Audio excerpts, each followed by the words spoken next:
Two Roots for Responding to the Accusation of False Gods, by Krishna's Mercy.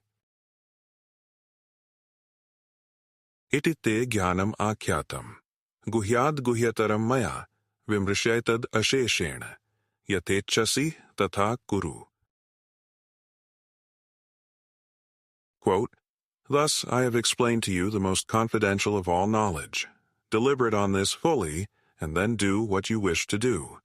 Lord Krishna, Bhagavad-gita, 1863. At this point, it is turning into tripe. Nonsense that intelligent people have been dealing with for centuries.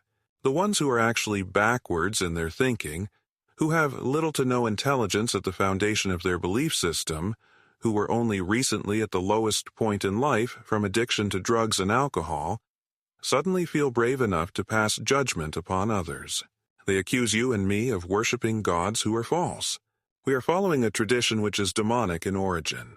There is only one name for God, and our refusal to say that name represents disingenuousness.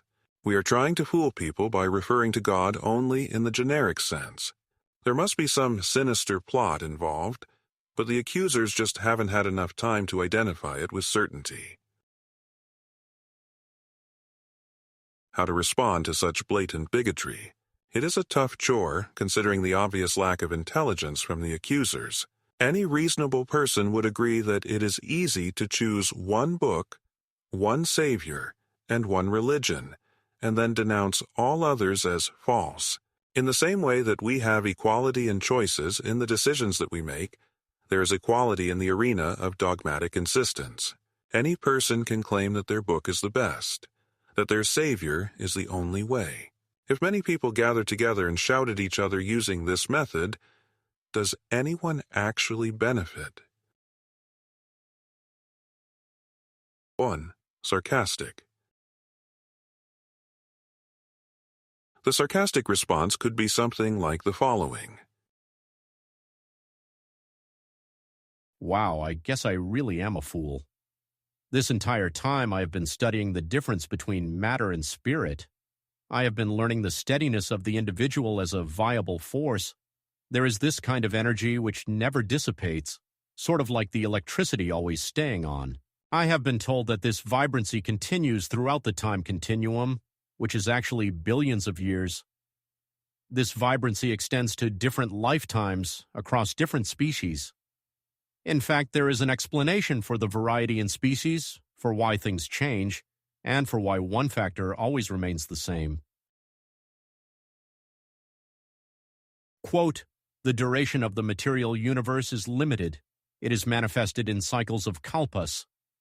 A kalpa is a day of Brahma, and one day of Brahma consists of 1,000 cycles of 4 yugas or ages, Satya, Treta, Dvapara, and Kali.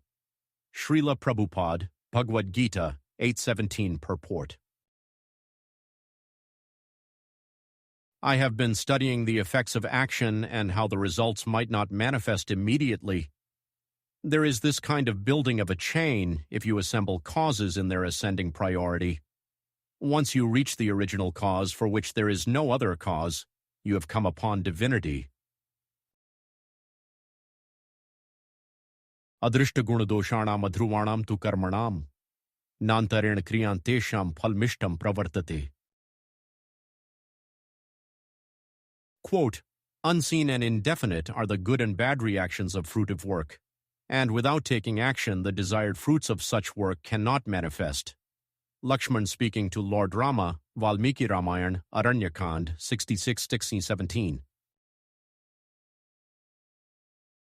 I have been studying all these things, but here you are, finally setting me straight.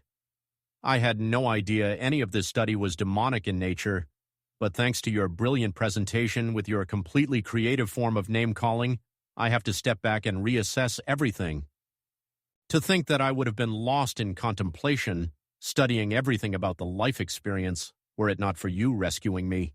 I am so fortunate to have had your association. 2. Scientific. The scientific response could be something like following. I am standing here on a stage. There is this microphone into which I am speaking. That microphone is connected to a speaker system which thereby amplifies the sound. This enables people seated in the back to be able to hear me even though I am far away. In the same manner that someone can study the science involved in the technology of a public address system, so the same person can study the difference between matter and spirit and how a single force can distribute its influence across the vast expanse, which includes outer space for this galaxy and many others that we have never even heard about. Ek desh sthitasyagner jyotsna vistarani yatha parasya brahmanah shaktis tathedam akhilam jagat. Quote, everything that is manifested within this cosmic world is but the energy of the Supreme Lord. As fire emanating from one place diffuses its illumination and heat all around, so the Lord, although situated in one place in the spiritual world, manifests his different energies everywhere. Indeed, the whole cosmic creation is composed of different manifestations of his energy. Vishnu Puran 1:22-52. While I understand from your accusations that your inquisitiveness has been stifled, that there is a limit to what you would call intelligence, I challenge you in return to not settle for ignorance as a way of life. Come join us. Let us study together. Let us review the entire presentation in a sober manner. You can always go back to your dogmatic insistence.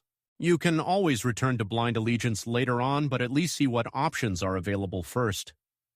You would be better served deliberating after hearing the basics of the science, which is known as self-realization. Then you can proceed accordingly in the manner of Arjuna after hearing directly from Sri Krishna. In closing, his ignorance clearing after directly hearing, both visual and speaking, to right conclusion reaching. Despite most authoritative voice, Krishna still leaving a choice, for Arjuna, the disciple, to make, advantage of opportunity to take.